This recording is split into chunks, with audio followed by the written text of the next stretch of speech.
संसद का मानसून सत्र आज से शुरू हो चुका है और रामदास अठावले एक साल पूरा भी कर चुके हैं। सोशल जस्टिस में कितना काम हुआ है और फिलहाल क्या चुनौतियां हैं, इन्हीं सब मुद्दों पर हमारे साथ बात करने के लिए हैं। सर, एक साल पूरा हो चुका है और मंत्रालय का काम कितना आगे बढ़ा है? हाँ, तो एक तो मतलब हमारे थवरचंद गहलोत जी के नेतृत्व में जो हमारा सोशल जस्टिस मंत्रालय है, उसमें हमारे बड़ा मंत्रालय है, तो उसमें मतलब 3 मंत्री भी है।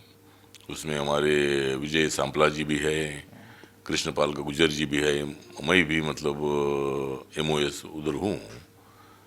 तो ये जो हमारा तो सोशल जस्टिस डिपार्टमेंट है, ये मतलब अपने देश के पॉपुलेशन का कम से कम 80% हिस्सा हमारे मंत्रालय में आता है। और उसमें शेड्यूल कास्ट जो है, उसके साथ साथ OBC है, ओल्ड एज के लोग है, और हमारे जो विकलांग लोग हैं, जो देश भर में कम से कम 2 करोड़ 68 लाख 68 लाख लोगों की संख्या विकलांगों की, दिव्यांगजनों की अपने देश भर में है। तो मेरा मंत्रालय मोस्टली जो गरीब समाज के लोग हैं, जो अनाथ लोग हैं, ऐसे लोगों को भी मतलब अपने पैर पर खड़ा करने के लिए हम कोशिश करते हैं। यहाँ जो स्किल ट्रेनिंग है, स्किल ट्रेनिंग जो है वो अपने उद्योग धंधे चलाने के लिए हमारे मंत्रालय के माध्यम से कैंप लगाए जाते हैं और उनको मदद भी की जाती है। उसके साथ साथ हमारे विकलांगों के कम से कम हमने अभी तक 5,500 से भी ज़्यादा कैंप अभी 3 साल में हो चुके हैं, और कम से कम 7.5 लाख से भी ज़्यादा विकलांगों को साहित्य बांटने का जो प्रोग्राम था वो हमारे मंत्रालय की तरफ से हमने किया है। तो अभी जो मैं 1 साल में तो मतलब हमारा एक मेन उद्देश्य है स्कॉलरशिप का, शिष्यवृत्ति जो होती है वो schedule caste, PJNT, OBC student को स्कॉलरशिप दी जाती है, और उसमें कम से कम हर साल में 8,000 करोड़ से ज़्यादा पैसा हम खर्च करते हैं। तो दूसरा ये है कि हमारे मंत्रालय के माध्यम से जो ओल्ड एज के लोग होते हैं उनके लिए ओल्ड एज होम की स्कीम हमारी है, डे केयर की भी हमारी स्कीम है। विकलांगों के लिए जो अपंग स्कूल होते हैं वो भी मतलब NGOs के लिए हम देते हैं। और गवर्नमेंट ऑफ इंडिया मतलब सोशल जस्टिस के भी हमारे 5 संस्थान है, वो भी मतलब विकलांगों के लिए काम करते हैं।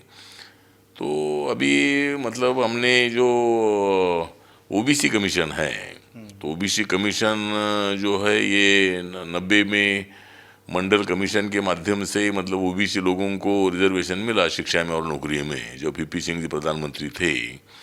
और उसके बाद OBC कमीशन की स्थापना हुई थी, लेकिन उसको संवैधानिक स्टेटस नहीं था।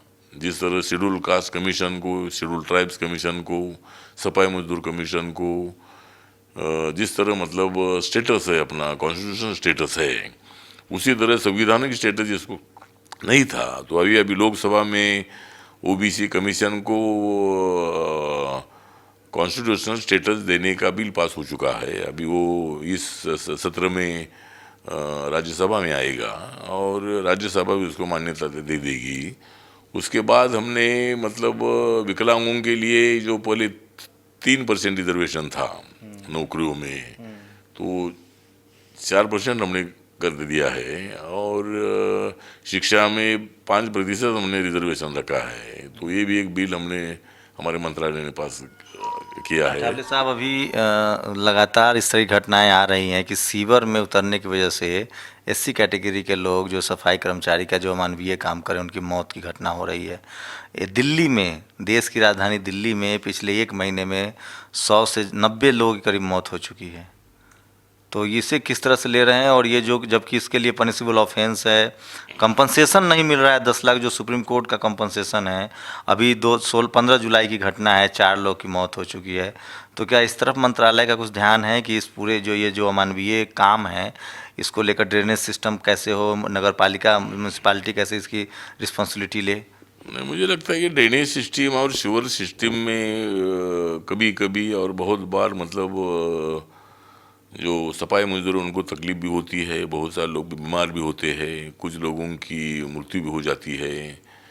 तो हमारा मंत्रालय इसके लिए गंभीर है कि भाई जो मतलब जिस तरह हाथ से मैला ढोने का काम पूरा बंद करने की कोशिश हमने की है, और खाली इसमें इसके काम करने वाले 12,225 मजदूर खाली सफाई मजदूर खाली पूरे देश भर में है, लेकिन हमारी कोशिश है कि हाथ से मैला ढोने वाला एक भी मजदूर नहीं रखना चाहिए। इस पद्धति को पूरा खत्म हमको करना है।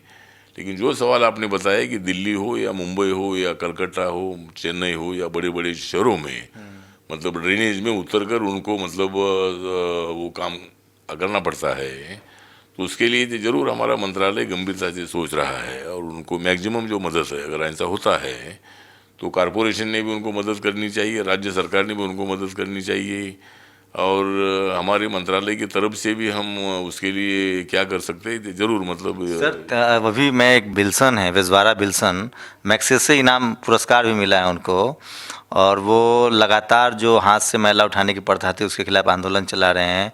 उन्होंने एक दो आंकड़े रखे हैं कि करीब 4000 लोग की मौत हो चुकी है पिछले 2-3 सालों में, एक बड़ा मैसिव, और उसको वो मर्डर कह रहे हैं। और एक दूसरा सवाल उठा रहे थे वो, चूँकि वो बड़े दुनिया भर में उनका रिकॉग्निशन है, पहचान है, वो कह रहे थे कि लगातार जो है इसके लिए जो रिहेबिलिटेशन के लिए सोशल जस्टिस मंत्रालय और कार्मिक विभाग की तरफ से जो फंड आते थे उसमें कटौती हो रही है, लगातार कटौती हो रही है। पिछली सरकार में भी कटौती हुई, अभी भी कटौती जारी है। तो इसके बारे में कोई जानकारी, अपडेट देंगे? नहीं, मुझे लगता है कि कटौती हो रहे हैं ऐसा मुझे नहीं लगता है। अगर ऐसा कुछ है तो उसमें मैं जरूर ध्यान दे दूंगा, लेकिन 3000 करोड़ का पहले बजट था, उनका कहना है कि 500 करोड़ हो गया है। नहीं, अभी मैं वहाँ देख लूँगा, लेकिन जहाँ तक हमारे शेड्यूल कास्ट कंपोनेंट प्लान का बजट है, लास्ट ईयर में 38,000 करोड़ था, इस साल में वो 52,000 करोड़ रुपए हमने मतलब सरकार ने किया है। तो अगर ऐसा हुआ होगा तो मैं जरूर उस पर ध्यान दे दूंगा, और उसमें कटौती करना ठीक नहीं है। अगर आज तक इतने लोगों की मौत हुई होगी तो उसको पूरी मदद करने की जिम्मेदारी हमारे मंत्रालय की है। हमारा मंत्रालय सफाई मजदूरों के लिए मतलब मैक्सिमम हमारी कोशिश है कि भाई वो सफाई मजदूरी से मुक्त हो, वो ऐसी शिक्षा ले, और वो उसका स्किल ट्रेनिंग के लिए हम उनको पैसा देते हैं। बहुत सारे युवा मिलते हैं, वो कहते हैं, वो जो एससी कैटेगरी से हैं, एसटी कैटेगरी से हैं, ओबीसी हैं, पिछड़े हैं, वंचित हैं, वो कह रहे हैं कि उनको बैंक लोन नहीं दे रही है और वो अपना व्यापार शुरू करना चाहते हैं, वो स्टार्टअप इंडिया में मदद करना चाहते हैं, नए नए रोजगार शुरू करना चाहते हैं। स्किल्ड युवा है जो माइक्रोबायोलॉजी कर चुके हैं, बायोटेक्नोलॉजी कर चुके हैं, उनको संस्थान में भेदभाव झेलना पड़ता है। कैपिटल पूंजी नहीं है, चूँकि आपको पता है, आपसे ज़्यादा कौन जानता है, खुद जो एससी एसटी के लोग हैं उनके पास कैपिटल नहीं है, ज़मीन नहीं है। तो उसके लिए कोई एक चक्रवाती तूफान की तरह कोई, चूँकि आपकी पूरी साख जुड़ी हुई है, तो क्या है, कोई युवाओं को भरोसा दिलाएंगे कि आप हमारे यहाँ आइए, हमसे मिलिए, मंत्रालय आइए और आप फंड लीजिए और अपना करियर स्टार्ट कीजिए और स्टार्टअप इंडिया में भी मदद कीजिए? हाँ, मतलब अभी स्टार्टअप इंडिया भी है, वेंचर कैपिटल की एक स्कीम हमारी मंत्रालय की है, और स्टार्टअप इंडिया में भी मतलब 200 करोड़ रुपए सरकार ने रखे हैं, और वहाँ मतलब मैक्सिमम मतलब 1 करोड़ 2 करोड़ 10 करोड़ के भी बिजनेस को पैसा दे दिया जाता है। उसके साथ साथ वेंचर कैपिटल की एक नई स्कीम हमने बनाई है, और उसमें 20 लाख से लेकर 15 करोड़ तक हम मतलब लिमिटेड कंपनी जो है, जो अपना खुद बिजनेस करना चाहता है, तो वो भी स्कीम है। लेकिन जहाँ तक आपने सवाल उठाया है कि भाई बैंक वाले, अगर हमारा एससी फाइनेंस डेवलपमेंट कॉरपोरेशन जो होता है, वो जब बैंक के पास मतलब वो प्रपोजल भेजता है, तो पूरा लोन तो हमारा मंत्रालय मतलब फाइनेंस कॉरपोरेशन नहीं दे देता है, 20% 30% देता है, तो बाकी का लोन बैंक को देना पड़ता है। और बैंकों पर भी उसी तरह का बंधन है, लेकिन बहुत सारी बैंक सोशल जस्टिस का विचार नहीं करती है, वो खाली इकोनॉमिक जस्टिस का विचार करती है। इन लोगों को लोन दिया तो लोग वापस नहीं करते, इसी तरह की कंप्लेंट बैंक वालों की होती है। लेकिन मुझे लगता है कि बैंक वालों ने कोऑपरेट करना चाहिए, और मैं भी इसके ओर ध्यान दे रहा हूँ। और जिस तरह मुझे मंत्रालय मिला है, बाबा साहब अम्बेडकर जी जब नेहरू के मंत्रिमंडल में थे, उसके बाद 67 साल के बाद 68 साल के बाद मुझे मंत्रालय में मिला है। और मेरी कोशिश ये है कि भाई सफाई मजदूर हो, दलित हो, VJNT के लोग हो, OBC हो, अनाथ लोग हो, नशा करने वाले लोग हो, ऐसे लोगों को पूरी मदद करने की कोशिश मेरे मंत्रालय की भी है। और मैं एक ग्रास रूट से मैं आया हूँ, मैं कार्य करता हूँ, मुझे लोगों की समस्या मालूम है। तो इसीलिए मतलब बैंक के माध्यम से मैक्सिमम कैसा उनको फ़ायदा हो। जिस तरह नरेंद्र मोदी जी ने बाबा साहब के 125वें जयंती के वर्ष में पूरे देश भर के बैंकों को बताया था कि जो देश भर में 1,25,000 सभी नेशनलाइज बैंकिंग की ब्रांचेस है, तो एक ब्रांच ने एक दलित को और एक महिला को लोन देना चाहिए। इसी तरह का एक 50 लाख तक का लोन उनको देना चाहिए। इसी तरह की भूमिका प्रधानमंत्री नरेंद्र मोदी साहब ने अनाउंस की थी। तो अभी वो भी मतलब मैं बैंक का रिव्यू ले रहा हूँ, बहुत सारे बैंकों ने पैसा दे दिया भी है।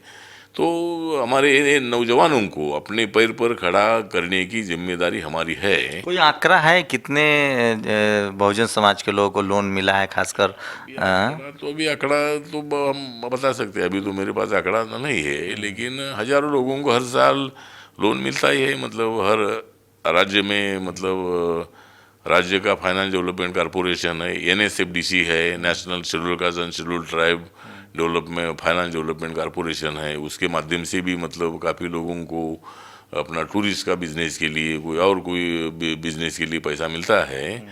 तो उसी तरह हमारी कोशिश है कि मैक्सिमम लोगों को मदद करके, क्योंकि मैं नौजवानों को मेरा अपील है कि आप स्किल ट्रेनिंग लीजिए, आप हर बिजनेस का स्टडी कर दीजिए। और हमारे मंत्रालय के पास अगर ऑनलाइन अगर आप फॉर्म भरते हैं तो मेरे मंत्रालय की जो हर स्कीम है, ये हर स्कीम का फ़ायदा आपको कैसा मिलना चाहिए, उसके लिए ज़रूर मैं मेरे मंत्रालय का उपयोग करूँगा। और सभी लोगों को नौकरियां नहीं मिल सकती है, नौकरियां देने का भी काम हमने करना है। और इसीलिए 50 लोगों की, 100 लोगों की, 200 लोगों की, 500 लोगों की अगर हम फैक्ट्री अपनी अपनी निकालते हैं तो भी उसका बहुत ही अच्छा फ़ायदा होगा। आप जो गौ हत्या के नाम पर दलित मुस्लिम मारे जा रहे थे, आपने सबसे पहले उस पर बयान दिया। आपने कहा कि जिसको बीफ खाना है उसको उसकी आज़ादी मिले। अब प्रधानमंत्री ने भी कहा है, तो क्या आपका मंत्रालय कोई स्पेशल इनिशिएटिव लेगा और उन लोगों जो मुस्लिम हैं, दलित हैं, जो SC कैटेगरी के लोग हैं जिनको मारा जा रहा है, उसको क्या क्या आप तो प्रधानमंत्री ने भी कह दिया, तो अब तो लगता है कि आप पहले मंत्री थे जिन्होंने इसके बारे में बात की थी। क्या प्रधानमंत्री से आपके कहने पर उन्होंने बयान दिया है, बात हुई थी, और क्या कोई रोड मैप है उनकी मदद कैसे पहुंचाई जाए? नहीं, मुझे लगता है कि जो गो रक्षक, गाय की रक्षा करने के नाम पर जो कुछ भी हो रहा है, ये अच्छी बात नहीं है। और नरेंद्र मोदी जी सबका साथ सबका विकास की भूमिका लेकर आगे बढ़ रहे हैं, चाहे हिंदू हो, मुसलमान हो, दलित हो, ईसाई हो, सिख हो। लेकिन कुछ लोग इसी तरह की भूमिका अपना कर, मतलब जानबूझकर, मतलब सरकार को बदनाम करने की कोशिश कर रहे हैं। अठावले साहब, सबसे ज़्यादा जो समाज में नाराज़गी है वो उन मंत्रियों से है जो उस समाज से हैं। वो कह रहे हैं कि हमारे मंत्री क्यों नहीं वहाँ बोल रहे हैं। अब प्रधानमंत्री बयान दे रहे हैं, इतना देर हो चुका है, आप पहले बयान दे चुके हैं, मैंने खुद आपका 1-2 बार इंटरव्यू किया, उसमें बोला था। लेकिन क्या लग रहा है कि इसको कैसे कंट्रोल किया जाए? लॉ एंड ऑर्डर तो काम ही नहीं कर रहा है। सहारनपुर का मुद्दा आप देख लीजिए, यूपी में आपके BJP की सरकार है, आपके अलायंस की सरकार है, तो क्या इस बार मानसून सेशन में इस सवाल को उठाएंगे आप कि इस पर कैसे कंट्रोल किया जाए? नहीं, ये सवाल तो हम नहीं उठा सकते, लेकिन ये सवाल का हल करने की कोशिश जरूर हमारी होगी। जो जिस तरह आप बता रहे हैं कि भाई प्रधानमंत्री जी ने भी स्टेटमेंट दे दिया, मैंने भी स्टेटमेंट दे दिया है, और हम ऐसी घटनाओं से, सहारनपुर की घटना हो या नागपुर में जो कल मतलब बीप के संबंध में जो भी मतलब उनके ऊपर हमला हुआ, राजस्थान हो, हरियाणा हो, यूपी हो, जगह जगह पर इसी तरह की पिटाई लोगों की जा रही है। इसीलिए मेरी भूमिका ये है कि ये गो रक्षक नहीं, ये नर भक्षक है। और अगर इनको कोई डाउट आता है तो उनको पुलिस कंप्लेंट करने का अधिकार है, गुंडागर्दी करने का किसको अधिकार नहीं है, कानून हाथ में लेने का उनको कोई अधिकार नहीं है। और ज़रूर नरेंद्र मोदी जी की सरकार इसका कड़ा विरोध करती है। और मैं भी मेरे मंत्रालय की तरफ से मैं पूरी कोशिश कर रहा हूँ। मैंने योगी आदित्यनाथ जी से टेलीफोन पर मैंने बात की थी, और उन्होंने भी बोला था कि भाई सहारनपुर के लोगों को मैं पूरी मदद कर रहा हूँ। जो 2 मर्डर हुए थे उनको 15-15 लाख की मदद भी वहाँ पहुँचाई गई है। जिनके मकान जल गए तो उनको भी मदद मिली है। लेकिन अभी जो मतलब चंद्रशेखर आज़ाद जो है, जिसको अरेस्ट कर दिया है, तो अभी तक मतलब उनको जमानत नहीं मिल रही, उसके लिए भी मैं मुख्यमंत्री से बात करने वाला हूँ।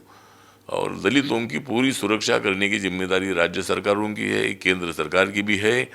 और दलितों पर हमले ना हो उसके लिए भी हम कोशिश करेंगे।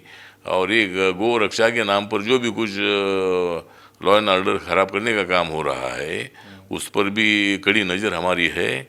और ऐसे लोगों को कठोर सज़ा मिलनी चाहिए, ऐसे लोगों पर बाइकआउट डालना चाहिए, बहिष्कार करना चाहिए, ऐसा भी मेरा कहना है।